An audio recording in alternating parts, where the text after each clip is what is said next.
ভাই এটা কি ওপোর অফিসিয়াল শোরুম নাকি? জি সপ্তাহখানেক আগের প্রাইস অনুযায়ী প্রত্যেকটা ফোন কোম্পানি আপনার 3,000, 4,000, 5,000, 6,000 টাকা বাড়িয়ে দিচ্ছে। জিজ্ঞেস করলে কেন?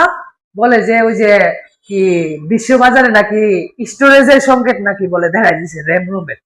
তো আমি ভাবলাম যে ওপোরটা একটু যাই দেখি, ওপোরটা তো আশা হয় নাই, তো একটু যদি জি বুঝাই বলতেন। না স্যার, আমাদের আগে যে প্রাইসটা ছিল এখনো সেম প্রাইস আছে, আমাদের কোনো প্রাইসে বাড়ানো হয়নি হয়তো। দুইটা, আচ্ছা একটা হচ্ছে ওই ভিতরে আচ্ছা আরেকটা হচ্ছে আপনার সর্বোচ্চ 35।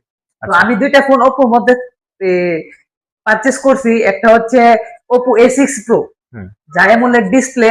হুম ওই 15 বাজেটের মধ্যে হলে স্যার আপনি S6 এক্সট্রা দেখতে পারেন আর কি। হ্যাঁ, এক্সট্রা কথা আমি বলতে যাচ্ছি, ওইটা তো স্ন্যাপড্রাগন হ্যাঁ, ওইটাই 685। Snapdragon processor. জি স্যার, এটা কম দামের মধ্যে খুবই বেটার প্রসেসর এটা দিচ্ছে। 6500 mAh এর ব্যাটারি জি দিচ্ছে, ক্যামেরাও দুর্দান্ত, অনেক ভালো।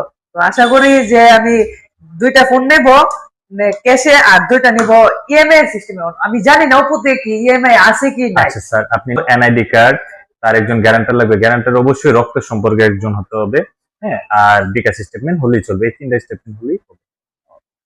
তো আজকে আমি যাচ্ছি, বাসায় যাচ্ছি, যে আমার ফ্যামিলি মেম্বারকে জি নিয়ে স্যার, আসি আপনি আমরা। ডিসকাভারি এটাই সার্ভিস সেন্টার, যে কোনো অপুর যদি কোনো প্রবলেম ফেস করেন অফিসিয়াল ডিভাইস যেখান থেকেই আপনি নেবেন এখানে সার্ভিস করাতে পারবেন বিনামূল্যে, যদি অফিসিয়াল ডিভাইস থেকে থাকে এবং ওয়ারেন্টি থেকে থাকে। এখন তো